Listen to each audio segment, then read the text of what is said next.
Halo sore teman-teman semua yang sudah bergabung di sini. Ada Bapak Ibu sekalian. Senang sekali ya kita bisa jumpa lagi. Ini mungkin kita beberapa minggu terakhir cukup aktif, ada beberapa webinar karena kita banyak kan perubahan-perubahan yang terjadi di global maupun di domestik, sehingga kita mau terus mengupdate nih ya perkembangan yang terjadi, dan terutama sebenarnya bagaimana sih kita bisa memanfaatkan momentum-momentum yang ada di pasar modal gitu ya. Nah, kalau belakangan ini kan suku bunga The Fed juga mungkin Bapak Ibu teman-teman semua mengikuti dipertahankannya suku bunga The Fed untuk kedua kalinya ya, awal November itu di 5,25% itu memberi dampak yang cukup signifikan gitu untuk pasar obligasi sendiri. Kita bisa lihat ya, kayak yield untuk Indonesia government bond saja udah sempat dari 6%-an ke 7%, 7,2, turun ke 6,6 gitu. Signifikan banget gerakannya, volatile dalam 2 minggu terakhir. Untuk pasar saham juga yang ngikutin gitu kan, dari 6.600-an naik hampir 7.000. Nah, sekarang di 6.900. Jadi dampak perubahan ini cukup besar nih untuk pergerakan suku bunga The Fed. Oleh karena itu, sebenarnya kan yang menjadi pertanyaan, apakah suku bunga The Fed ini akan mulai diturunkan? Kapan gitu? Itu kan yang menjadi pertanyaan kan. Nah, kedua, kalau memang itu mau diturunkan, lantas gimana nih gimana kita bisa dapat cuan dari momentum itu gitu kan? Nah, itu kan yang menjadi lebih penting lagi. Kita harus masuk ke instrumen investasi seperti apa, kapan, sekali beli atau gimana. Nah, itu yang akan nanti di-spill gitu ya, di-sharing oleh teman kita. Ada Bro Ignatius Hubert dari UOB Asset Management Indonesia. Halo Bro Hubert, apa kabarnya Bro? Halo, selamat sore Jogi dan selamat sore teman-teman Trimegah. Oke, Senang banget nih sore. bisa join di webinarnya Trimegah di hari ini. Oke, nanti ya Bro ya, nanti lu akan share perkembangan yang terjadi gitu dan tips-tipsnya nih untuk teman-teman semua supaya kita bisa ikut cuan dari momentum penurunan suku bunga ini. Nah, sebelum kita mulai mungkin kita akan share dikit dulu ya tentang ground rules-nya untuk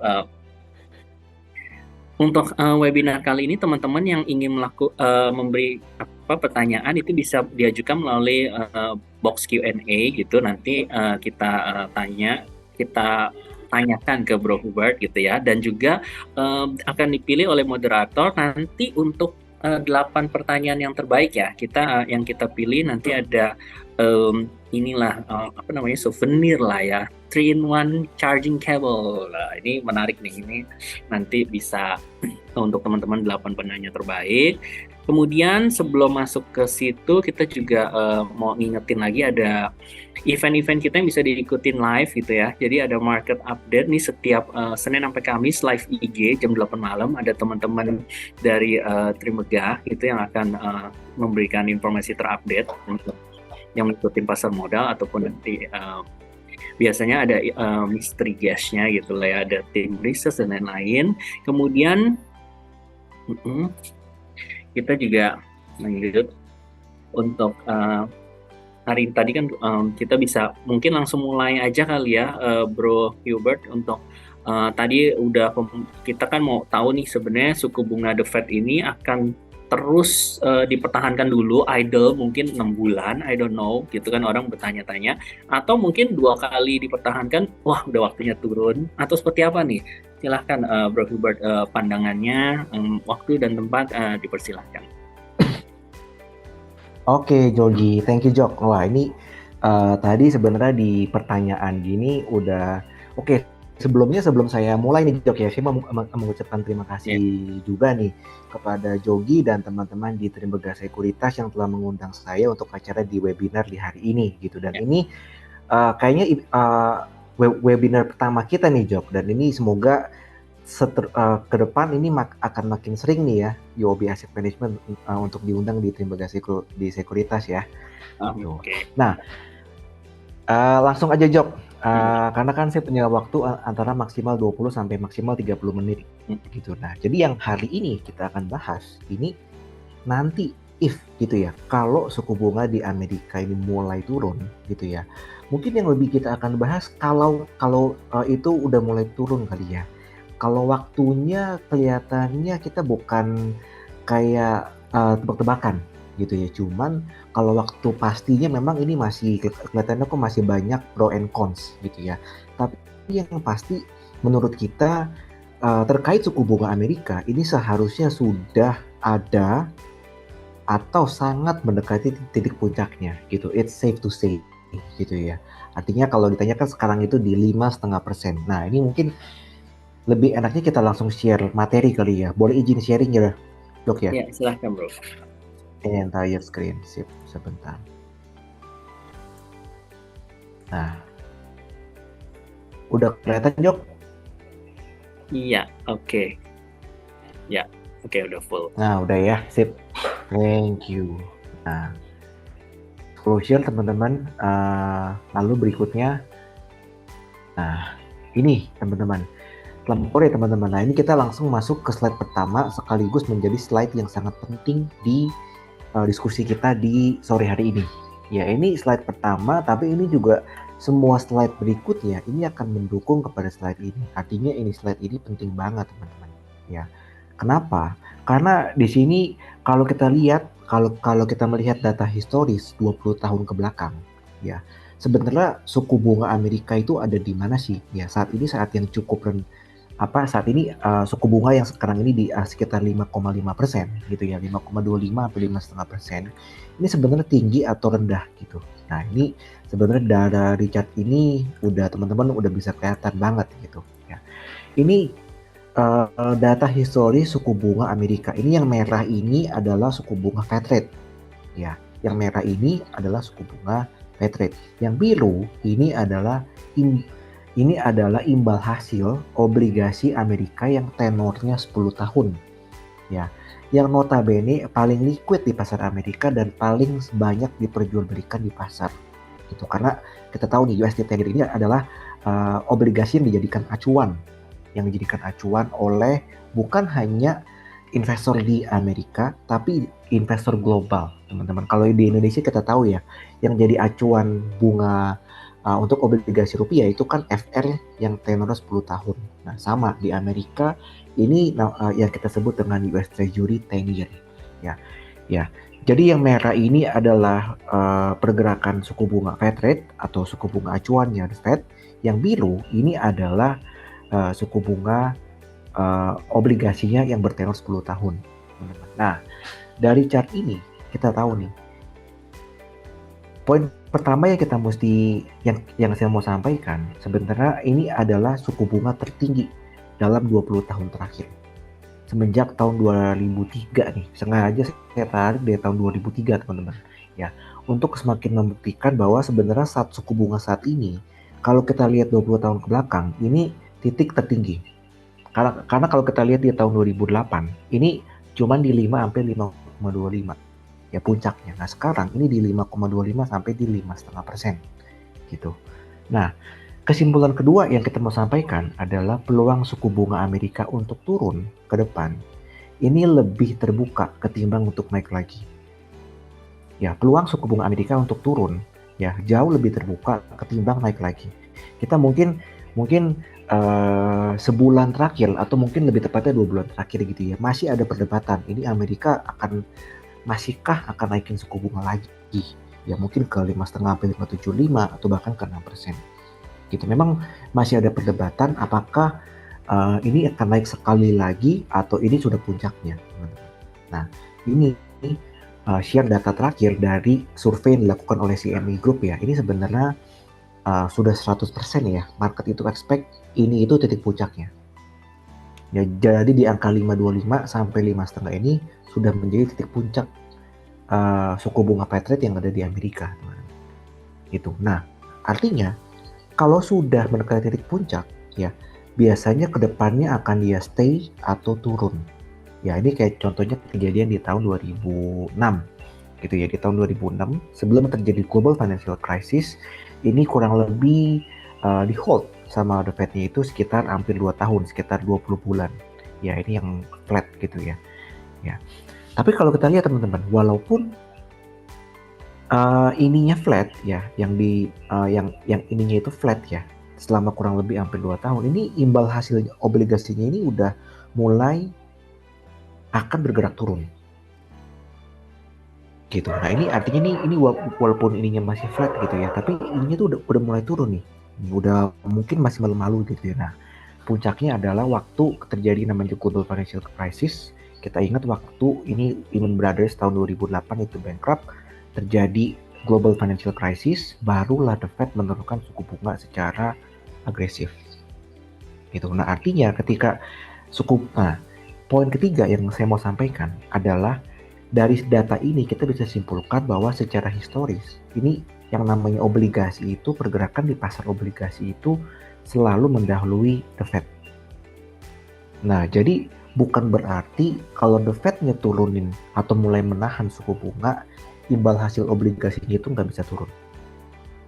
Ya, ini kita udah lihat di siklus 20 tahun terakhir. Fed-nya udah stay aja, ini imbal hasil obligasinya udah sempet turun nih. Ini dari 5,25 ya, sempat udah menyentuh angka 5,5%. Ya, walaupun sempat rebound lagi, tapi akhirnya begitu sudah mulai ada indikasi ekonomi Amerika itu tidak baik-baik saja, ini obligasi udah turun dulu, bahkan sebelum Fed rate turunin sebenarnya. Gitu. Nah, jadi ini teman-teman, ini yang poin yang kita sampaikan. Ya, ini Fed pivot 1, ini Fed pivot 2. Yang kita ingat Fed pivot 2 itu di tahun 2019 ya. Ini sebelum tahun 2020 awal lah, lebih tepatnya ini sebelum waktu ini masa pandemi COVID-19. Ya, ini di Amerika kan udah mulai duluan. Nah, ini The Fed turunin dari level 2,5% ke hampir 0,00 sampai 0,25. Ini imbal hasilnya itu turun dari 3%-an itu ke 0,5%-an. Artinya ketika imbal hasil itu turun, harga obligasi naik. Ya, artinya ketika imbal hasil itu turun, harga obligasi itu naik. Bapak Ibu sekalian. Ya. Nah, kalau ditanya, kan tadi kita berbicara itu suku bunga yang ada di Amerika atau US Treasury 10-year. Gimana dengan kondisi suku bunga yang ada di Indonesia? Ya, betul nggak sih kalau Fed rate-nya turun, Indon dan FR itu juga ikut-ikutan turun? Ya, Bapak Ibu sekalian. Ya, jawabannya kalau kita berkaca kepada 20 tahun terakhir, jawabannya adalah iya. Ya, ini yang ungu ini adalah pergerakan imbal hasil dari FR yang tenornya 10 tahun. Ya, yang hijau ini adalah pergerakan dari Indon 10-year. Ya, ini kalau kita lihat 20 tahun terakhir pergerakannya mirip, teman-teman. Mirip ya Bapak Ibu sekalian. Mirip ya. Jadi kalau ditanya apakah kalau Fed rate-nya itu turun, imbal hasil itu akan turun juga? Jawabannya adalah iya. Gitu. Dan dalam 20 tahun terakhir ini pola ini cukup konsisten. Ya, cukup konsisten, kecuali ada dua nih teman-teman, Bapak Ibu sekalian ya. Tahun 2007, tahun 2008 ya, Indon dan FR sempat naik imbal hasilnya secara tajam. Tapi kemudian turun lagi. Dan ini turunnya cukup tajam. Artinya ketika ini naik sebenarnya ini adalah opportunity untuk beli.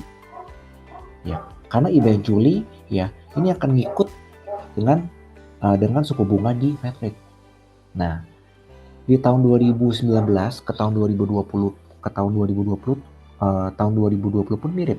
Ya, ini ketika Fed rate-nya turunin suku bunga, bahkan sebelum The Fed-nya turunin suku bunga, ini imbal hasil obligasinya baik FR maupun Indon ini udah turun duluan. Gitu. Ya. Dan sama-sama turun. Yang ungu ini adalah FR, yang Indon ini adalah yang hijau ini adalah Indon. Nah, di tahun 2019 ke tahun 2020 pun sama. Ya. Namun yang berbeda adalah dari setahun terakhir, dari tahun 2022 ke tahun 2023. Ini ada satu anomali. Ketika kalau Bapak Ibu lihat ya, ini imbal hasil yang Fed rate ini naik nih. Yang merah ini kan Fed rate naik ya. Tapi kok Indonnya naik Bapak Ibu, tapi yang FR malah imbal hasilnya cenderung turun atau cenderung melandai. Gitu. Nah, ini kenapa? Ini basically nggak pure market movement. Ini karena adalah hasil dari intervensi yang dilakukan oleh Bank Indonesia yang kita kenal dengan namanya operasi moneter. Itu operasi moneter. Ya. Nah, jadi ini sebenarnya ada anomali, Bapak Ibu. Nah, kesimpulan yang mau ditarik adalah ke depannya kalau Indon ini imbal hasilnya mengikuti pergerakan Fed rate, kan artinya kemungkinan besar akan turun juga. Betul? Tapi FR karena dia udah turun duluan, nah ini kemungkinan ruang untuk penurunannya itu jauh lebih terbatas dibandingkan dengan Indon. Gitu. Nah, jadi ke depan Bapak Ibu kita melihat kalau ada perubahan dari arah pergerakan suku bunga Fed rate, ya ini imbal hasil Indon, ya obligasi Indon ini akan jauh lebih diuntungkan dibandingkan dengan FR atau obligasi bermata uang US dollar lebih akan diuntungkan dibandingkan dengan obligasi rupiah. Ya. Nah, ini kita berbicara pola gitu ya. Nah, sebenarnya kalau ditanya, kalau kita berkaca kepada data historis, sama nih ya dengan periode yang sama, Fed Pivot 1 tahun 2008 dan Fed Pivot 2 tahun 2020, ketika imbal hasil Fed rate ini mulai flat dan turun, ya. Ini BMSIT ini indeks obligasi dolar, ya, dan Bindo indeks obligasi rupiah, dua-duanya ini kalau kita lihat dalam periode kurang lebih ini Juli sampai September, berarti kurang lebih setahun 3 bulan. Ya, ini naiknya ini antara 25 sampai 27%.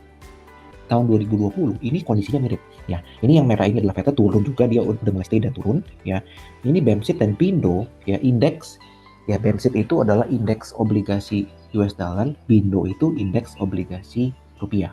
Ya, ini dua-duanya juga naiknya kurang lebih sama dalam kurun periode ini dari Januari ke September, berarti kurang lebih 15 sampai 16 bulan ya, kurang lebih setahun setengah gitu ya. Ini naiknya ini antara 23, ya Bindonya naik 23%, BMSIT-nya naik 30%.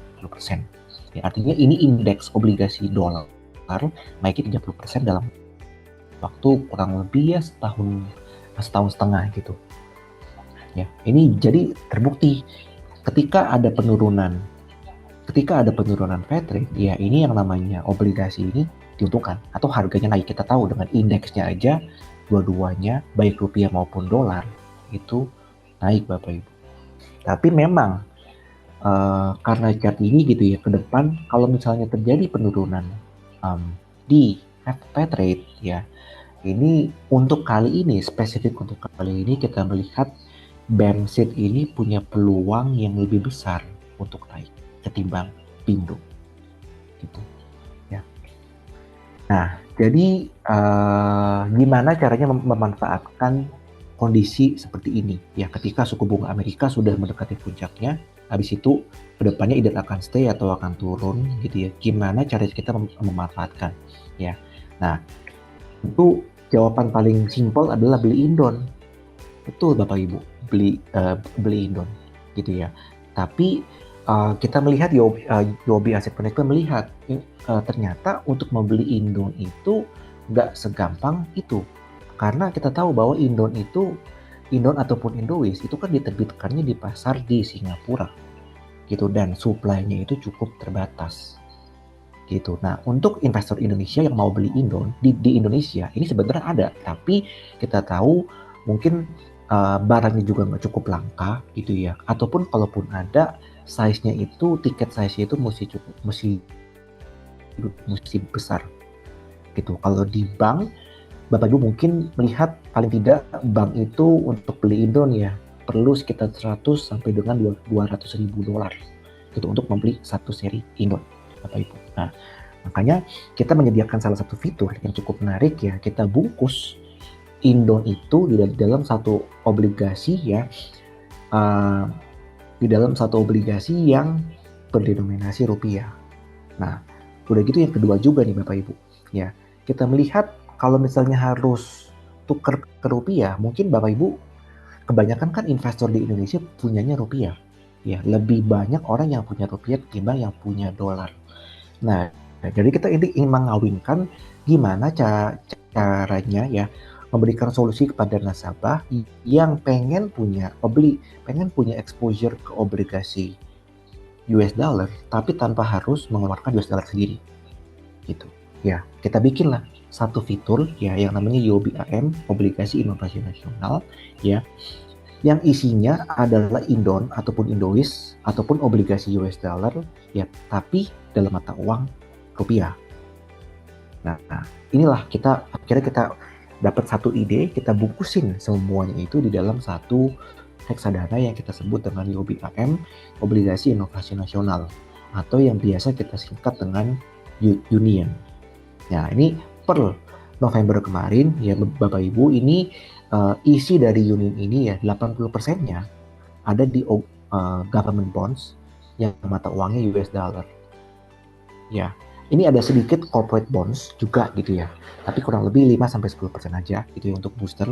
Dan ini 10% ini dalam bonds rupiah untuk maintaining liquidity, dan sisanya itu di deposito dan di cash Bapak Ibu. Ya, jadi ini mayoritas ini adalah isinya itu di obligasi US dollar. Tapi Bapak Ibu nggak perlu tukar ke US dollar untuk bisa beli produk ini, karena reksadana ini itu tersedia dalam denominasi rupiah gitu ya. Nah, yang jadi pertanyaan berikutnya, artinya ada faktor, karena ini kan obligasi yang reksadana yang denominasinya rupiah tapi isinya adalah Indon dan Indois atau obligasi yang berdenominasi US dollar gitu. Artinya ada pengaruh dari sisi mata uang ya. Artinya kalau rupiah melemah ya ini cenderung menguntungkan. Memang ada risiko return yang dihasilkan dengan dari Indonya tersebut itu akan beresiko tergerus kalau misalnya rupiahnya menguat Bapak Ibu. Tapi kalau misalnya rupiahnya itu melemah, justru malah menguntungkan reksadana yang seperti ini, karena isinya itu adalah dalam US dollar. Nah, kalau kita bicara ke depan, paling tidak setahun ke depan gitu ya, ini sebenarnya rupiah ini akan seperti apa? Akan cenderung menguat atau akan cenderung melemah rupiah ke depan. Nah, ini kalau kita berkaca Bapak Ibu, ya mungkin yang simple aja gitu ya, kita nggak terlalu banyak diskusi mengenai makroekonomi gitu ya. Ya, karena ini akan jadi, kalau misalnya diskusi ekonomi mungkin nanti akan ada webinar lagi Jok ya, yang akan mungkin undang ekonom juga gitu ya, akan lebih ngomongin dari sisi ekonomi. Cuman kalau ini kita akan ngomongin dari sisi spread aja, selisih imbal hasil atau selisih suku bunga antara Fed rate dan BI rate selama kurang lebih sama 20 tahun terakhir juga. Nah, ini kalau kita lihat selisih imbal hasil atau yang kita sebut dengan spread gitu ya antara BI rate dan Fed rate, ini sekarang ini terendah sepanjang masa. Spreadnya cuma di 0,5%.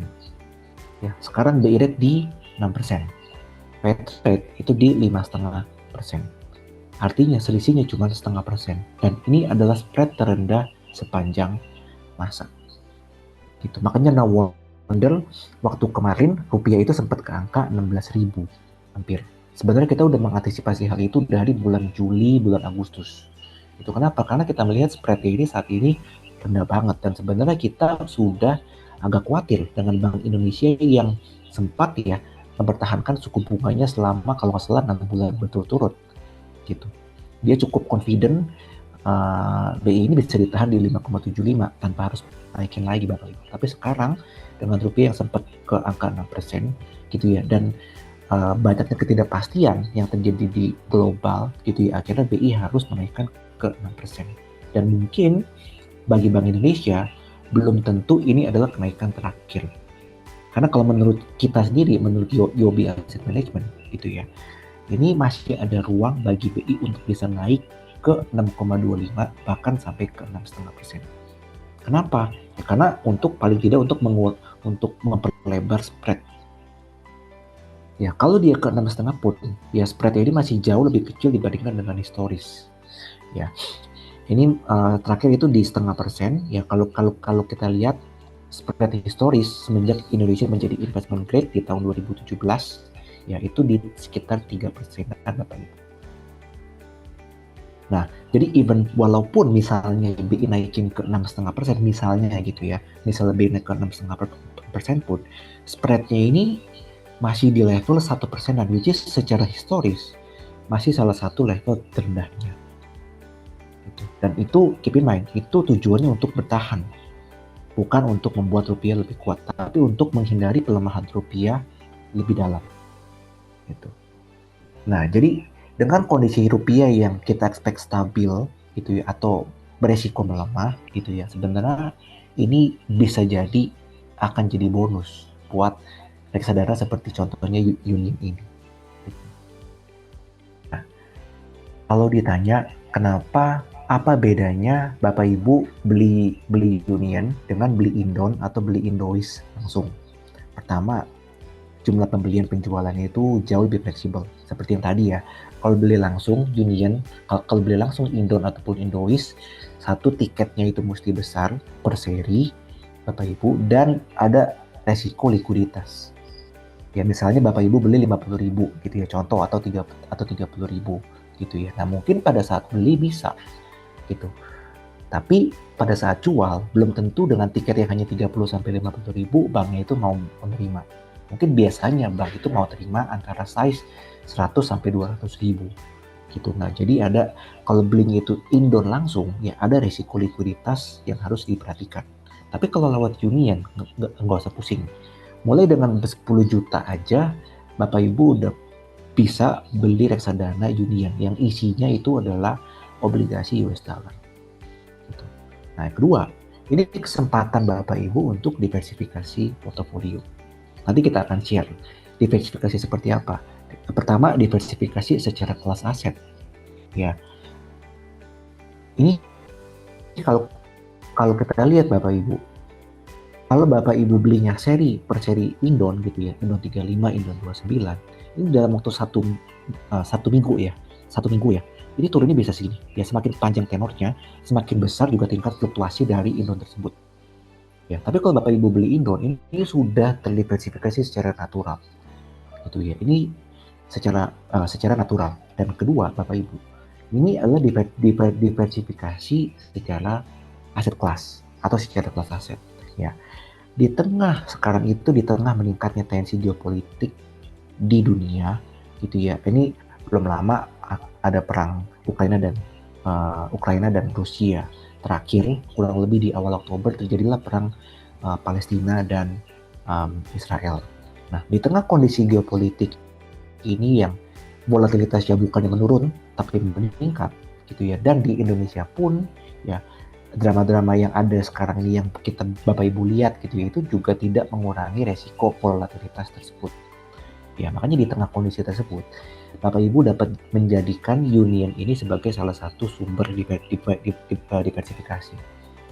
Ya, kalau kita lihat dari sekitar awal Oktober sampai dengan mungkin pertengahan November ya, ini Union ini performance-nya cenderung positif. Mungkin kalau ditarik per sekarang ini udah masih positif sekitar 3%-an Bapak Ibu. Ketimbang IHSG yang cenderung bergerak flat. Ya, ini saya compare dengan LQ45 dan IHSG. Ya, jadi buat Bapak Ibu yang bingung gitu ya, di saat seperti ini IHSG-nya lagi bergerak sideways, LQ45-nya juga kok ya performance-nya nggak lebih better dibandingkan dengan IHSG. Nah, ini untuk mencuri kesempatan dalam kesempitan seperti ini Union ini bisa dijadikan alat bagi Bapak Ibu sekalian untuk masih dapetin cuan di tengah kondisi geopolitik maupun kondisi perekonomian yang banyak sekali ketidakpastian. Nah, ketiga, yang paling penting, ini yang namanya reksadana sudah bukan objek pajak lagi, atau pajaknya itu sudah final.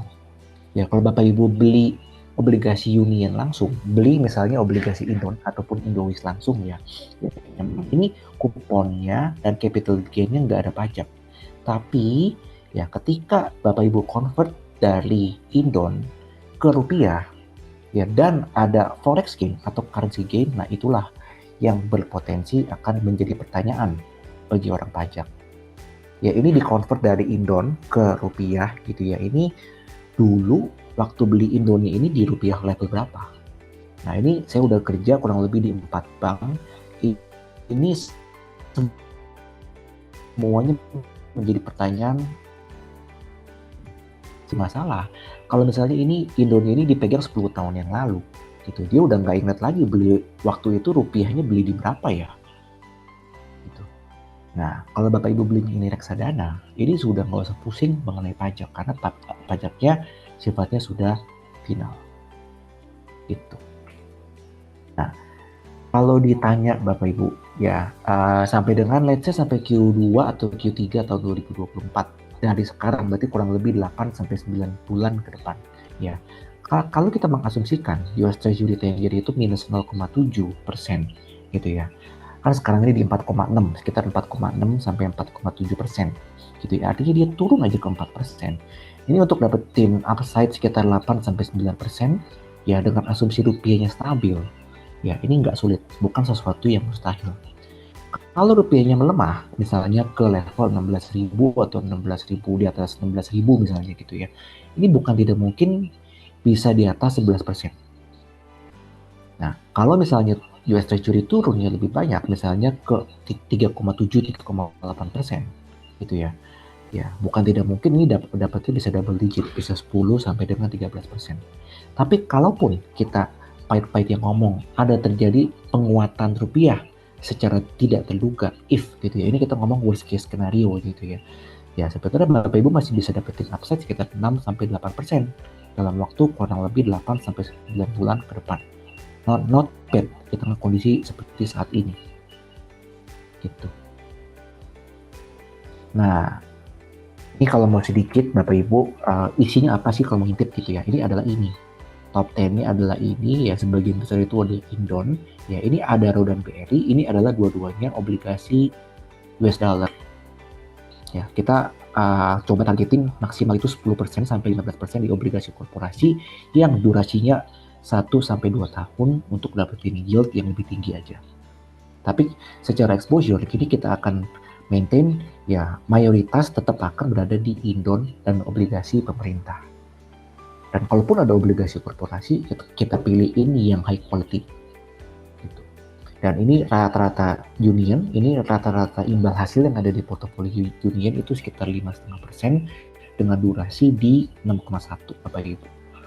Nah tadi perhitungan mengenai ininya ya, estimasi upside-nya itu dihitung dari based on durasi yang ada di Union ini Bapak Ibu. Ya artinya rata-rata jatuh tempo sekitar 8 sampai 9 tahun. Ya, dengan model flight duration sekitar 6 gitu. Nah oke. Mungkin sampai di situ dulu, Jok, lebih enakan kita abis ini masuk ke sesi Q&A gitu ya. Oke, thank you banget Bro Hubert ya, investment specialist UOB. Tadi penjelasannya sebenarnya yang menarik ini ya, mungkin ada orang yang mengira nih misalnya kalau apakah Union ini kan produk reksadana yang basisnya adalah obligasi, sehingga berpikir kalau obligasi itu returnnya mungkin cuma 7%, 8%, which is sudah good gitu. 6% mungkin yang familiar di inilah ya, di teman-teman yang sekarang tuh kan kayaknya tangkepnya begitu. Tapi kalau lu tadi betul. share, gue lihat yang Fed itu mulai pivot di 2008, 2020. Sebenarnya kalau kita, nah dengan dia mulai pivot gitu ya, penurunan the Fed sampai ke bawah, itu ternyata bisa loh dapat return 20-30% di periode itu ya, mungkin around 1,5 tahun gitu ya. Selama dia masih di bawah, nah itu kan ada potensi ya lumayan gitu, ternyata wow itu almost 30% dalam 1 tahunan, which is itu beda tuh ya kan, agak ini bukan obligasi biasa, asal bisa manfaatin momentumnya gitu kan ya. Nah kalau misalnya pertanyaan dari gue dulu Bro, kayak misalnya tadi itu kan ada yang jadi satu variabel juga, kenapa misalnya yakin gitu ya kalau akan segera ngikutin turun nih, itu ada di yang chart ini, FR 10 tahunan itu kan udah turun, tapi Indon 10 tahunannya belum turun. Biasanya kan ngikutinnya, nah itu ciri-ciri gitu. Nah itu tapi at current condition ya, kenapa yang Indon itu belum turun gitu, itu karena dia memang kenapa yang satu udah turun, yang satu belum gitu? Mungkin apakah ada mungkin penjelasannya gitu biar teman-teman lebih paham gitu? Nah, oke, pertanyaan yang bagus banget, Yogi. Ini saya suka sekali ya, Jok, kalau kalau ada pertanyaan yang kritis seperti ini gitu ya. Kenapa kok Indonya obligasi masih cukup tinggi gitu ya? Artinya masih di sekitar, kalau yang Indon 10 tahun ya itu masih di sekitar 6%. Ya mungkin 5,7, 5,8 sampai sekitar 6%-an. Kok FR-nya ini udah turun duluan gitu. Nah, sebenarnya ini FR ini turun, Jok. Ini karena ada dampak dari operasi moneter yang dilakukan sama Bank Indonesia. Ya, bahasa sehari-harinya, intinya FR itu dipawangin sama Bank Indonesia. Oke. Lewat satu, kalau bahasa kerennya gitu ya, namanya operasi moneter. Ya, operasi moneter itu apa sih? Operasi moneter itu adalah ketika Bank Indonesia ya menjual dia punya holdings yang jangka pendek dan membeli yang jangka panjang, menengah panjang. Nah, akibatnya dari operasi moneter yang dilakukan Bank Indonesia, ya, ini yang imbal hasil jangka pendeknya ini naik, harganya turun, gitu ya, karena ada dijual sama Bank Indonesia, harganya itu turun, imbal hasilnya naik. Nah, Bank Indonesia beli yang jangka menengah panjang. Nah, yang 10 tahun ini termasuk yang menengah panjang, termasuk salah satu yang dibeli oleh Bank Indonesia. Gitu. Nah, kenapa? Bank itu yang jadi pertanyaannya. Berikutnya ya kan. Nah, karena ini untuk menghadapi kurva imbal hasil yang terbalik di Amerika.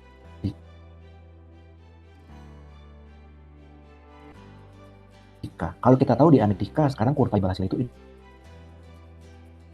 inverted. Inverted itu artinya terbalik ya, artinya yang jangka menengah panjang. Makanya no wonder sekarang itu yang Fed rate-nya itu di 5,5%, contoh paling gampang ya, Fed rate itu di 5,5%, tapi yang imbal hasil US Treasury 10 year di 4,7 sampai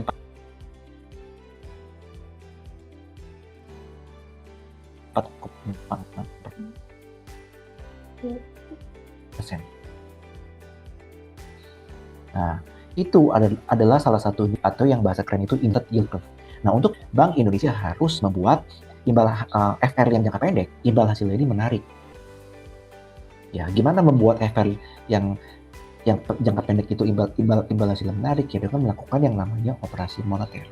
Supaya bagi investor-investor, terutama investor asing ya, yang dia mau pegang obligasi jangka pendek tetap menarik supaya untuk meminimalisir resiko sell off terutama di obligasi yang jangka pendek. Karena karena kalau kita bicara ya Jok ya, ini investor asing itu yang traders itu dia pegang yang di bawah 10 tahun. Bahkan banyak secara porsi itu kebanyakan dia pegang yang di bawah 5 tahun.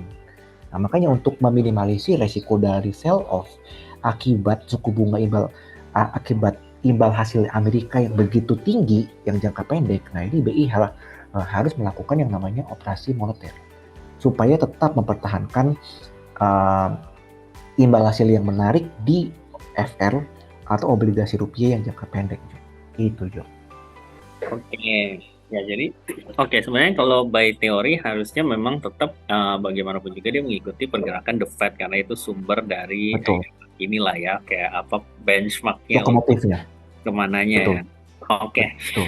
Oke, kita mulai masuk ke pertanyaan nih, kayaknya udah banyak nih bro. Kita mulai aja ya. Coba dari ini.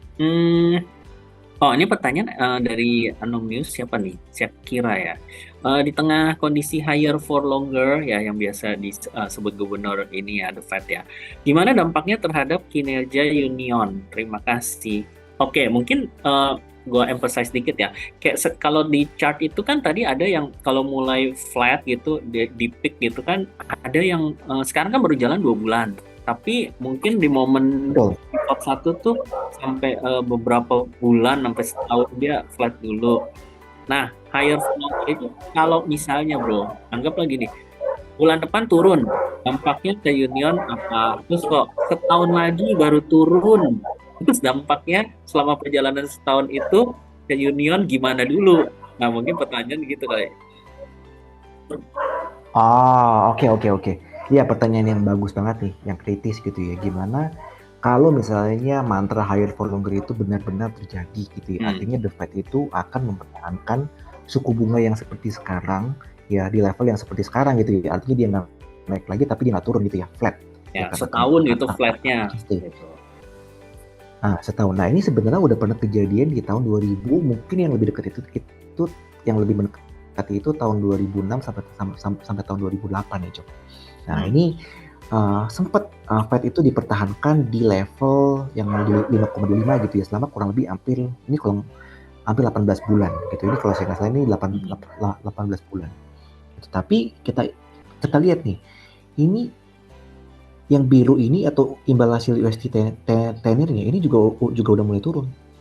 Jeblok dia. Jadi dari 5,1-an ke sekitar 4,5%-an. Sempat naik lagi sedikit karena mungkin Fed-nya masih hawkish, tapi eventually turun lagi. Dan begitu sebenarnya Fed-nya itu turun, ya ini ini udah turunnya signifikan banget.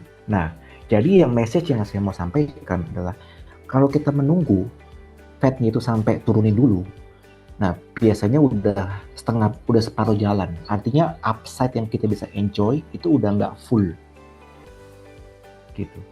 Tapi kalau misalnya kita udah pasang ancang-ancang dari sekarang nih, mumpung Fed-nya masih hawkish, mumpung suku bunganya belum diturunin, gitu ya.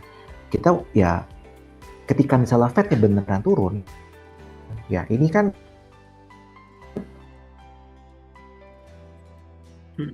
imbal hasil ini bakalan turun tajam dan harganya bakalan terbang gitu, karena kita baru beli unit ini ketika Fed-nya sudah turun. Habis itu gue mau share lagi nih, apa benar Fed itu higher for longer?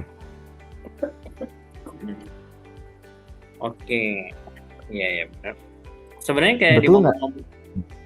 momen ini bro, kalau misalnya kita suruh menebak berapa lama dia akan stay di atas, ya mungkin tadi ya bisa cicil bertahap gitu, karena bisa anytime sebenarnya kan dengan kondisi ekonomi yang berubah cepat juga, inflasi datanya juga, pengangguran juga berubah-berubah. Nah, itu kan bisa anytime dia mulai turun sebenarnya kan ya.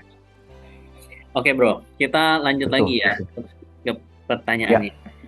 Tadi ada pertanyaan sebenarnya ini nih, sensitivity hasil atau kinerja Yuan terhadap kan ada dua hal kan, perubahan suku bunga The Fed itu mempengaruhi yield dan sama tadi pelemahan kurs rupiah gitu kan. Nah pertanyaannya dua ini kan bisa menguntungkan kinerja dari Yuan, tapi mana sih yang lebih berpengaruh terhadap kinerja Yuan? Oke. Nah, ini di Yuan ini memang ada dua motor, tapi yang paling berpengaruh itu adalah siklus imbal hasilnya. Jadi dari imbal hasil Indo atau Indowiz gitu ya. Ini pengaruhnya ini kurang lebih 80% kalau kita hitung ya dari rata-rata pergerakan harian. Ya, dampak dari pergerakan imbal hasil USD 10-year atau Indowiz itu dampaknya kurang lebih 80%. Ya, kurang lebih dampak dari rupiah itu sekitar 20%-an aja, Jo. Nah, jadi motor utama tetap dari siklus imbal hasil. Oke, ya itu fixed note. Lanjut lagi bro, ini ada pertanyaan lagi. Nah ini tadi mungkin kalau gue bilang data inflasi, pengangguran, ini dari John Fran nih. Faktor apa aja yang biasanya membuat US menurunkan suku bunganya sehingga kita tahu bahwa akan ada peluang di balik penurunan suku bunga US itu. Nah, mungkin orang menebak sih benar nih. Variabel apa sih yang seandainya kalau kita jadi gubernur The Fed gitu ya, kita mau lihat data apa sih bro sebenarnya baru kita ya udah decide turun suku bunga nih. Nah, apa ya? Oke. Nah, sebenarnya kalau kita bicara kebijakan The Fed ya, mandatnya The Fed itu kan dua hal. Dua hal ya, Jok ya. Satu itu memaintain inflasi ya di rata-rata 2% yang selalu disebutkan dalam setiap meetingnya gitu ya. Artinya Fed itu bertujuan untuk mengembalikan tingkat inflasi ke rata-rata 2%. Gitu. Dan satu lagi itu mengoptimalkan tingkat pengangguran atau unemployment. Nah, unemployment yang dianggap optimal di Amerika itu adalah level sekitar 4%. Sekitar 4%. Artinya kalau di bawah 4%,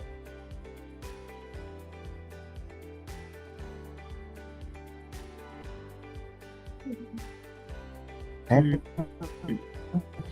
itu cenderung tight labor marketnya. Artinya, tapi kalau di atas 4%, mungkin di atas 5, yang lebih berpengaruh itu adalah bukan di ya, terakhir kita tahu inflasi Amerika itu masih di 3,1% secara year on year. Dan ini memang masih di atas atau masih lebih tinggi dibandingkan dengan apa yang ditargetkan oleh The Fed. Tetapi kita sudah melihat nih ke depannya kok kayaknya ekonomi Amerika itu tidak sedang baik-baik saja, Jo. Gitu. Nah, ini kalau kita lihat ya, kalau kita berbicara lagi, nah jadi intinya data-data seperti apa yang akan menggerakkan union ini. Nah, ini tentu data-data yang berkaitan sama ekonomi Amerika. Nah, kalau ada indikasi-indikasi ekonomi Amerika itu melemah ke depannya, gitu ya. Nah, ini akan menguntungkan si union. Tapi sebaliknya, jika ada data yang bagus, ini justru akan beresiko membuat ini turun. Gitu. Nah, tapi Jok, ini kalau kita sebenarnya yang jadi pertanyaan berikutnya, kondisi ekonomi Amerika tuh sebenarnya sekarang ini seperti apa sih? Apa benar kondisi Amerika itu sekarang lagi kuat-kuatnya atau yang seperti diucapkan oleh The Fed di setiap meetingnya gitu ya? Amerika itu sekarang ekonomi lagi kuat banget. Apa benar? Nah, ini boleh sedikit ada chart bonus ya, Jok ya. Nah, Oke. ini gue kasih chart bonus nih. Nah, jadi ini mungkin teman-teman sekarang itu ngebaca kadang-kadang kayak contohnya terakhir sebulan yang lalu keluar data data GDP Amerika gitu ya, itu bagus ya, mendekati level 5%, kalau nggak salah 4,9% gitu. Nah, habis itu Juni ini turun. Nah, tapi di hari berikutnya begitu ada data namanya itu non-farm payroll gitu ya, non-farm payroll atau orang-orang yang dapat pekerjaan baru gitu ya, yang ternyata lebih kecil dibandingkan dengan apa yang diestimasi oleh pasar ya, itu langsung union ini naik lagi atau imbal hasilnya turun lagi. Nah, kalau kita bisa simpulkan ke kata-kata yang simple gitu ya, sebenarnya ini ada kesimpulannya. Ini kesimpulannya itu ada di chart ini, Jok. Ya, data-data leading indicator di Amerika itu sudah mulai mengindikasikan akan adanya pelemahan ke depan terhadap ekonomi Amerika. Tapi namun sebaliknya di lagging indicator ini belum. Ya, data leading indicator itu apa sih? Data leading ini kalau kita tahu ya, data lagging indicator itu adalah GDP, inflasi, tingkat pengangguran. Itu data-data yang kita sebut dengan lagging indicator.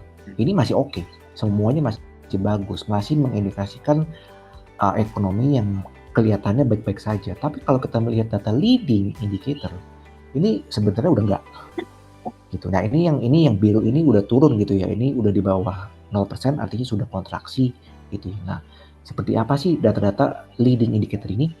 Kita di berikutnya. Contohnya orang yang mau apply kredit, leading credit index ini udah turun, udah terkontraksi. Ya. Ini yang gampang lagi misalnya ini billing permits, itu juga udah mulai stagnan. Ya, average weekly hours orang-orang yang jumlah orang-orang yang bekerja setiap minggunya, bukan jumlah, sorry, rata-rata orang yang bekerja setiap minggunya berapa jam sih, jamnya itu naik apa turun, ini juga udah nggak naik lagi gitu. Nah, udah gitu kalau kita lihat dari sisi manufakturnya itu juga udah mulai mengindikasikan adanya pelemahan gitu. Nah, makanya sekarang ini data-data yang ada di Amerika itu kalau nanti mungkin bisa dibuktikan juga ke depannya gitu ya, betul nggak teori ini ada gitu. Artinya data leading indicator sebenarnya udah mengindikasikan ke depan ekonomi Amerika itu akan soften atau akan melemah gitu ya.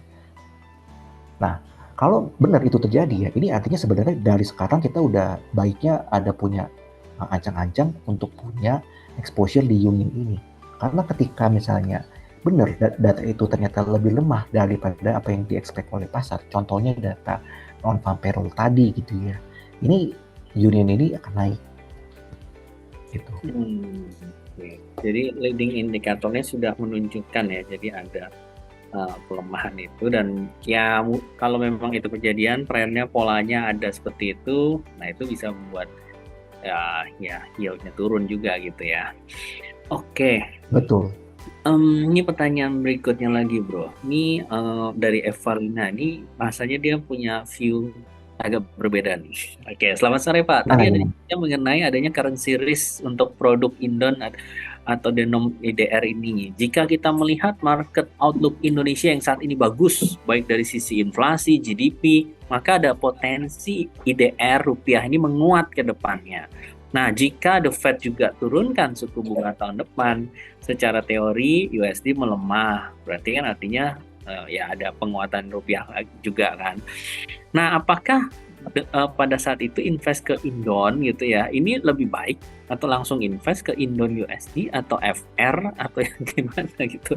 Dengan oke, dia berarti highlight lebih ke Ah, penguatan rupiah atau pelemahan USD gitu. Nah, walaupun tadi udah oke. disebutin ya, bro, sebenarnya bobotnya tuh 20% terhadap kinerja UOB gitu kan. Iya. Gimana? Oke. Jadi kedepannya kalau kita lihat dari mata uang rupiah sendiri, ya sebenarnya DXY itu turun ya. Kalau misalnya, nah yang jadi pertanyaan ini mungkin yang jadi pertanyaan pertama, apakah jika DXY itu turun, langsung rupiah itu semena-mena akan menguat? Hmm. Ya itu yang jadi pertanyaan kan ya. Kalau DXY itu turun, apakah langsung rupiah itu akan menguat secara otomatis? Gitu kan. Nah ini kelihatannya belum tentu, Jok. Hmm. Karena kita lihat DXY itu adalah indeks mata uang dolar terhadap sesama negara maju. Oke. Ya kan, DXY itu adalah indeks mata uang US dollar terhadap mata uang lain yang negara maju. Contohnya pound sterling, contohnya euro, Japanese yen. Itu tiga yang terbesar kalau dan ada lagi Swiss franc gitu ya. Cuman yang gede itu euro paling gede, kontribusinya ke DXY sekitar 60%-an. Habis itu diikuti dengan pound sterling yang kalau nggak salah 15%-an. Ada juga Japanese yen dan Swiss franc. Nah, jadi DXY itu adalah indeks mata uang US dollar terhadap kelima mata uang tadi. Nah, jadi belum tentu kalau DXY-nya turun, itu semata-mata rupiah akan menguat secara otomatis. Kenapa? Nah, ini kalau kita lihat lagi, satu faktor spread-nya ya, artinya selisih imbal hasil antara BI rate dan Fed rate sekarang itu dalam historically low atau tingkat rendahnya secara historis. Gitu. Nah, artinya ini membuat obligasi rupiah itu ya atau instrumen yang ada di rupiah itu imbal hasilnya nggak gitu menarik dibandingkan dengan obligasi yang ada di Amerika. Karena spread itu sangat tipis. Gitu ya. Nomor dua, kalau kita lihat dari kondisi makroekonominya, ya sekarang Indonesia punya trade balance memang masih surplus, tapi kedepannya surplusnya akan menipis atau membesar.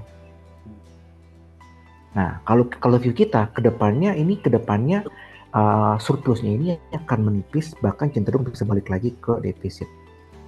Kenapa? Karena kita sekarang udah nggak berbicara lagi mengenai call di harga $400. Sekarang itu call di sekitar 130-140 dolar. Nah, sumber surplus terbesar itu adalah dari dua ya, dari call dan dari CPO. Kalau kita bicara trade balance gitu ya, ekspor dikurangi impor gitu ya. Nah ini ekspornya udah nggak bisa gitu diharapin lagi gitu. Apalagi dengan ekonomi Cina juga yang lagi so-so gitu ya. Ada yang bilang kan kalau ekonomi Cina itu tumbuh sekitar 4,8 sampai 5%, sebenarnya ekonomi itu nggak tumbuh gitu. Kalau di atas 6% itu baru ada pertumbuhan gitu. Nah ini dengan Agak Cina yang juga putus ya. ekonominya lagi, sorry, Obrolan oh tadi agak putus. sempat putus. Sekarang udah oke, Jok? Nah, sekarang udah oke.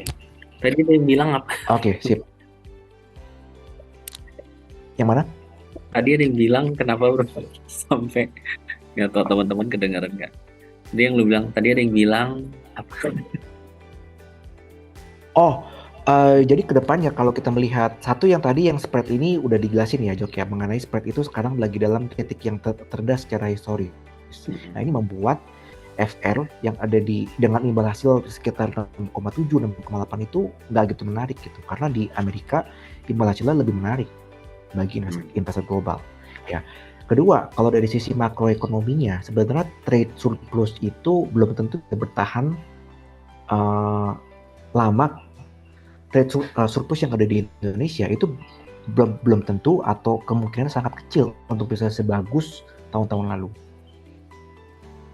Oke. gitu. Nah, kenapa? Karena harga coal sekarang itu kan tinggal di 130, 140, estimasi coal bisa di atas $300 lagi. $100 pun rupiah ini nggak mampu untuk menguat secara signifikan. Ya kan, tahun lalu ya paling menguat ke 14,8, 14,7 gitu ya. Tapi nggak mampu untuk misalnya ke 14,5, di bawah 14,5. Waktu itu coal masih $400-an ya. Nah sekarang coal range itu di sekitar 130 sampai $150. Ya jadi sulit gitu untuk mencari alasan yang dapat membuat rupiah itu bisa menguat secara signifikan ke depan. Dan, nah ini informasi juga dong ya, Dok ya. Jadi di sekarang itu kan di Union ini rata-rata portofolio kita sekarang portofolio ada di sekitar 80-an M gitu ya. Itu terjadi inflow yang cukup besar di bulan Juli sampai dengan bulan Juni, Juli, Agustus di 3 bulan tersebut. Nah, waktu itu kita average kita beli dolar ya dari rupiah itu di sekitar 15.000 sampai 15.200. Karena waktu itu rupiah lagi cukup kuat. Itu. Nah, jadi kecuali kalau rupiah bisa mampu menguat di bawah sampai ke bawah 15.000, nah baru ada resiko yang kita mesti perhatikan di Union itu. Dan itu pun sebenarnya dampaknya cuma sekitar 20%-an aja. Oke, Gitu. jadi rupiah dari pergerakan NAB harian gitu, Jo. Iya, rupiah yang teman-teman udah sempat mungkin ada yang nyicil Union itu sebenarnya kan di-convert ke USD dulu. Nah, USD-nya pun sebenarnya itu waktu itu tadi modalnya 15.1 ya, 15.100-an tuh masih Average ya di 15.100-an. 15.100. Kalau misalnya anggaplah ada teman-teman yang redeem sekarang sebenarnya dengan 15.4, 15.5 sekarang ya ada selisih untung gitu lah ya kalau teknisnya gitu Betul. ya, dapurnya begitu Betul. ya. Oke. Betul. Kita lanjut bro. Nah ini mungkin agak teknis juga nih dari Feni. Saat ini NAV-nya di bawah 1.000. Kira-kira gimana proyeksi ke depannya? Karena biasanya NAV harusnya di atas 1.000. Nah strongnya nih gimana nih jika kita mau beli? Karena maksudnya ini peluang atau gimana biasa kalau NAV di bawah 1.000 tuh melihatnya gimana gitu?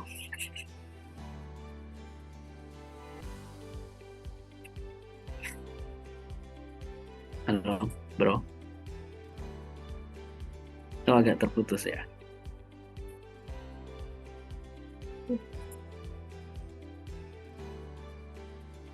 Halo.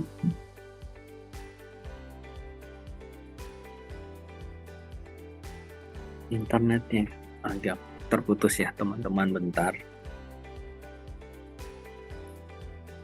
Sembari kita menunggu, tadi udah ya sempat dijelaskan juga ya. Jadi sebenarnya produk ini dari kurs rupiah itu bukan literally beli di berapa rupiahnya terus pada saat itu on the spot, tapi ternyata ya tergantung ya, karena kan membeli rupiahnya itu udah bisa dari jauh-jauh hari sebelumnya. Bro, tadi mengenai NAV 1.000, di bawah 1.000 sekarang ya posisi ya.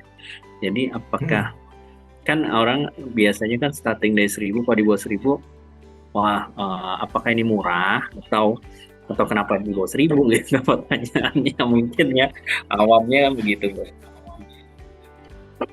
Betul. Tadi yang sempat dibilang ini sempat muncul screen ini nggak, Jo? Screen sekarang muncul. Jadi, nih. Union ini muncul ya.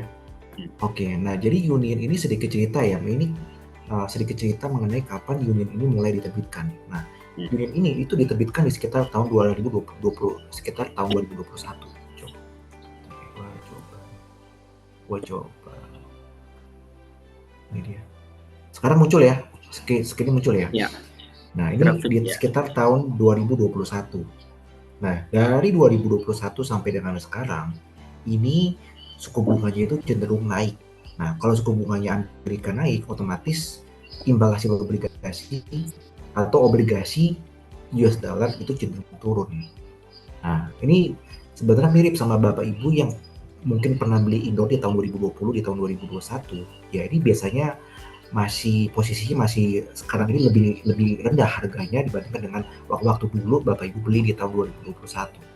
Nah ini sama nih, karena Union ini diterbitkannya sekitar tahun 2021 ketika suku bunga masih di 0 sampai 0,25, sekarang itu di 5,5%. Nah jadi memang ini bukan karena performance fund yang jelek, tapi karena marketnya.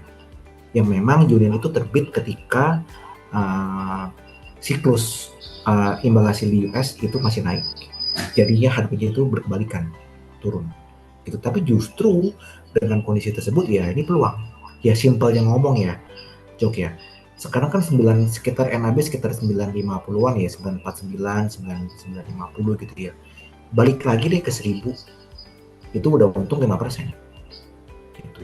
Ya jadi sebenarnya yang mau kita investasi itu adalah lebih ngeliatnya dari sisi fundamentalnya ya, yang sisi fundamental gitu ya. Kalau sisi NAB itu kan sebenarnya cuma psikologis aja. Oh emang waktu terbit tuh 1000, nah sekarang itu cenderung turun gitu ya. Ya sebenarnya harga itu faktor psikologis aja sih yang lebih berpengaruh. Yang kita mesti lihat itu adalah isi dari reksadana itu portofolio kemana gitu sih. Oke, ya asal sebenarnya bukan masalah 1000-nya, tapi masuk di berapa, jualnya lebih tinggi itu untung. Betul. Gitu ya bro ya. Intinya Masuk di gitu berapa? benar ya. Jadi mau beli, misalnya ada yang beli di 2000 pun kalau bisa ke 2500 ya untung gitu kan. Untung, Oke, betul. kalau ini ada, nah ini nyambung lagi secara teknis pembelian ya mungkin ya. Kayak strategi pembeliannya dari Mardia. Apakah artinya lebih baik investor beli Union saat rupiah ini mengalami penguatan, sehingga mungkin nanti kalau melemah lu jadi cuan. Nah itu konsep itu benar nggak bro? Ada benernya bro, ada benernya. Betul. Jadi misalnya kalau misalnya contoh sekarang gitu ya, rupiah di 15-an setengah gitu ya, di 15.500 sampai 15.600. Ini ya relatif lagi oke. Kan sebelumnya kita ingat pernah ke level 16.000 gitu ya. Ya artinya kalau misalnya ke 15 setengah gitu ya, ini kita bisa langsung beliin Indo dengan harga dolar itu yang nggak terlalu mahal.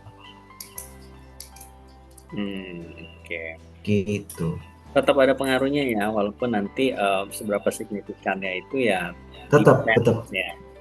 Iya, cuman betul tetap ada pengaruhnya, tapi kalau dari mata uang itu kalau kita udah ukur gitu ya, itu pengaruhnya si maksimal 20%-an dari pergerakan NAB gitu. Oke. Nah, pertanyaan selanjutnya ini mungkin faktor yang mempengaruhi tadi keputusan The Fed mungkin ya, Aldrich Sebastian. Sentimen harga minyak menjelang pertemuan OPEC ini kan akan cut production lagi gitu rencananya kan. Apakah dengan cut production harga naik minyaknya itu akan memicu inflasi lagi di Amerika bulan November dan Desember ini, sehingga khawatirnya mungkin inflasi naik kan suku bunga masih bertahan. Nah ini mungkin lebih ke makro sih, itu ada pandangan Oke. minyak itu. Oke, menarik ya. Jadi kita akan bahas gini Jok, kalau boleh nih ya. Jadi ya kita akan bahas OPEC kalau misalnya dia cut production lagi, itu dampaknya ke rupiah seperti apa dan dampaknya ke inflasi seperti apa. Nah, ini kalau kita lihat dulu ya Jok ya. Sebenarnya satu, OPEC Plus kalau misalnya dia cut production. Kalau misalnya dia cut production, artinya harga minyak ini beresiko akan atau berpeluang akan naik. Betul ya? Ya kan? Akan naik. Nah, ini kalau harga minyak itu naik, ini sebenarnya lebih put pressure on rupiah. Kenapa? Karena Indonesia itu sebagai net importer oil. Kita itu impor minyak yang sudah di-refine, yang sudah diolah di luar negeri, tapi kita mengekspor minyak mentah. Gitu. Nah, jadi Indonesia itu net importer. Nah, jadi kalau misalnya harga minyak semakin mahal, itu semakin menekan rupiah. Karena artinya kita harus beli minyak dengan dolar yang lebih mahal. Gitu. Nah, kedua, apakah kenaikan minyak itu akan menaikkan inflasi lagi secara signifikan? Kalau menurut saya enggak. Kenapa? Karena walaupun harga minyak itu naik, ya, ini nggak akan naik secara signifikan. Apakah dia bisa naik lagi ke $120 gitu ya, atau di atas $100? Kok rasa-rasanya kalau menurut saya enggak. Itu kenapa? Karena kita ingat, sekarang itu yang punya peran dalam supply-nya minyak dunia itu bukan hanya OPEC Plus, tapi juga Amerika. Amerika itu udah udah 40%-an perannya terhadap suplai minyak yang ada di dunia.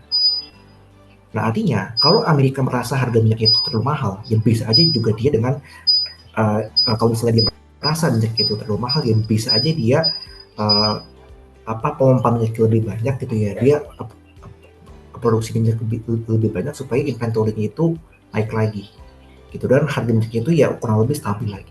Itu kenapa? Karena sekarang Amerika itu juga nggak mau atau nggak suka kalau harga oil itu terlalu mahal, karena dia harus beli minyak lebih banyak untuk balikin lagi dia punya yang namanya strategic petroleum reserve.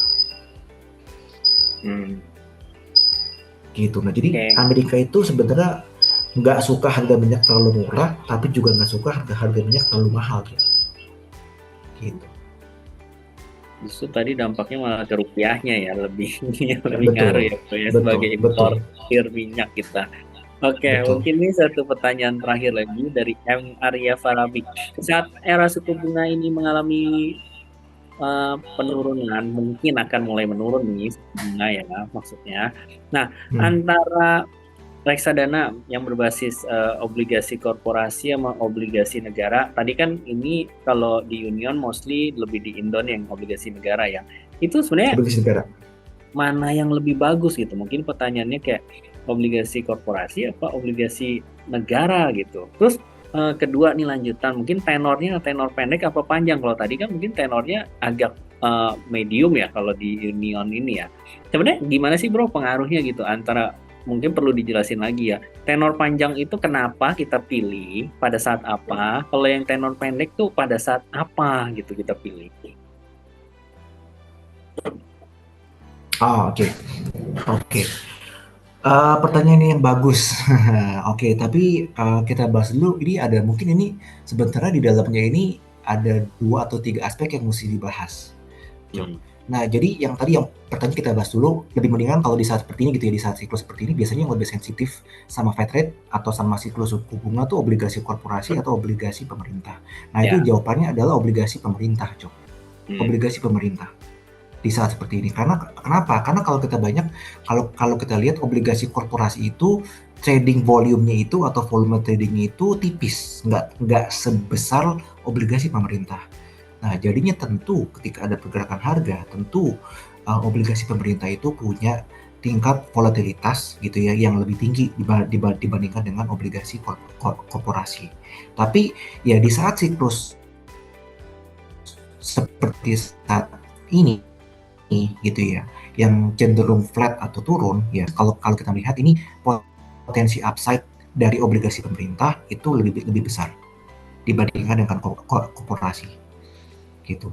Nah, kalau terus udah gitu yang kedua itu kapan kita sekarang ini kapan kita beli obligasi jangka panjang, kapan kita beli obligasi jangka pendek, dan saat ini Union itu strateginya seperti apa gitu. Nah, Union ini sekarang itu strateginya barbell, Jok. Kalau kita sebut itu barbell. Artinya ketika kita mau membeli obligasi, kita melihat tingkat kurva imbal hasil di saat itu.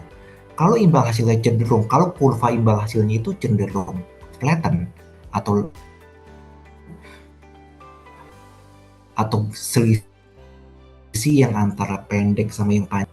Kenapa ya? Karena basically ya yang pendek itu kan volatilitasnya lebih kecil, artinya resiko lebih kecil, ya. Udah gitu dapat imbal hasilnya itu hampir sama. Ya, kalau misalnya di saat imbal hasilnya itu flatten, kurvanya itu flatten gitu, kita cenderung ambil yang pendek. Tapi kalau kita melihat ke depan ini sudah ada indikasi-indikasi ekonomi yang tadi gitu ya, indikasi-indikasi ekonomi akan melemah, ekonomi Amerika akan melemah gitu ya. Nah, itu kita mulai mengakumulasi yang panjang, menengah atau menengah panjang. Kenapa? Karena untuk naikin durasi. Kenapa kita perlu naikin durasi? Karena ketika ada misalnya data ekonomi yang keluar berikutnya, yang benar ternyata ekonomi Amerika itu lebih lemah atau lebih jelek dibandingkan yang diekspek oleh pasar. Nah, obligasi yang panjang ini yang harganya naik lebih cepat. Oke. gitu. Nah, jadi kita melihat kondisi gitu ya di saat kita melakukan yang namanya portfolio rebalancing, kita melihat kurva imbal hasilnya, dan tentu kita melihat indikator ekonomi yang sekarang itu ada di pasar, baik itu leading indicator maupun itu lagging indicator. Nah, jadi sebenarnya yang durasi panjang ini tetap perlu ada, Jok. Kenapa? Karena kalau nanti ada data keluar jelek, ya ini ketika imbal hasil turun, ya yang harga yang akan naik lebih besar itu yang obligasi yang menengah atau menengah panjang. Yang namanya itu kalau bahasa kerennya itu adalah duration effect Ya, oke. atau efek dari durasi yang panjang ke harga itu lebih besar gitu. Oke. Ya, tadi mungkin udah penjelasannya. Kalau kalau gua boleh summary dikit ya, sebenarnya produk Union ini kan mau memanfaatkan dari penurunan The Fed yang kita pikir gitu ya, itu mulai peak gitu, dan biasanya ketika dia mulai turun, momentumnya tuh either 1 tahun sampai 2 tahun ya, bukan penurunan yang cuma sesaat doang, tapi itu akan mempengaruhi pergerakan Indon yang paling sensitif, justru dia akan ikut turun ya di saat FR mungkin udah Long mulai term. kelihatan turun, dan itu akan bisa memberikan return yang cukup besar 20-30% dalam periode itu secara historical kelihatan gitu kan dalam 2 tahun itu. Hmm. Dan kalau kita juga yakin maksudnya rupiah ini belum akan menguat signifikan lah, mungkin sampai 14.5 gitu ya. Nah, di situ juga ada porsi yang menguntungkan karena ini teman-teman beli dalam rupiah, dan dia akan dikonvert ke USD gitu kan. Ketika rupiah melemah, pada saat teman-teman mungkin mau take profit dan itu melemah rupiahnya, ya ada some part of profit lah di situ. Nah, jadi teman-teman ini gampang banget ya bisa belinya juga, bisa beli dalam jumlah yang lebih kecil gitu di aplikasi kita Prima yang teman-teman Lebih bisa untung. klik di bagian mutual fund, dan untuk teman-teman yang belum punya account bisa langsung buka ya di eform.trimegard.id gitu, kita Betul. bisa buka dengan cepat lah secara online accountnya. Dan tadi ada 8 pemenang. Kalau kita recap lagi ya, nama pemenangnya itu siapa? Mau dimunculin atau tadi bacain? Tadi ada Syakira, Diki, ada John Fran, Eva Luna, Feni, Alrik, M. Arya, Kecil. Maria. Iya. Ada 8 orang ini. Congrats untuk teman-teman yang udah memberikan pertanyaan yang tadi udah dibacakan juga, berhak mendapatkan kabel 3-in-1 gitu ya dari UOB Asset gitu. Thank you banget bro. Nah, mungkin sebelum berpisah ada closing statement bro untuk teman-teman yang baru mau mencoba Union ini, atau mungkin yang sudah nyicil malah gitu dari produk-produk ini. Oke. Jadi sebetulnya dua poin aja sih, Bapak Ibu sekalian, teman-teman gitu ya. Nomor satu, ini memang kita desain untuk supaya obligasi US dollar, tapi tanpa harus yang terlalu besar gitu. Karena kita sadar bahwa ini adalah solusi bagi nasabah-nasabah yang pengen punya exposure di Indon tanpa harus mengeluarkan jumlah uang yang besar gitu. Nah, kedua, Bapak Ibu, kalau ditanya potensial upside ke depan, sebenarnya nggak perlu khawatir, masih luas. Paling tidak kalau kita berbicara 1 tahun sampai bahkan 1,5 tahun ke depan gitu. Ini potensi upside dari si Union ini kalau saya bilang masih sangat luas. Nah, jadi kalau ditanya apakah sekarang ini udah telat, jawabannya sama sekali belum. Bahkan ini kalau saya encourage, ini salah satu poin yang harus dipertimbangkan. Kenapa? Karena kalau kita lihat siklus 20 imbal hasil di puncak itu hanya kejadian 2 kali, itu hanya 2 kali kejadian. Kita bisa beli suku bunga ketika itu di puncak, ketika itu di titik tertingginya gitu. Dan ke depan ini belum tentu 10 tahun lagi akan ada momen seperti ini. Nah, jadi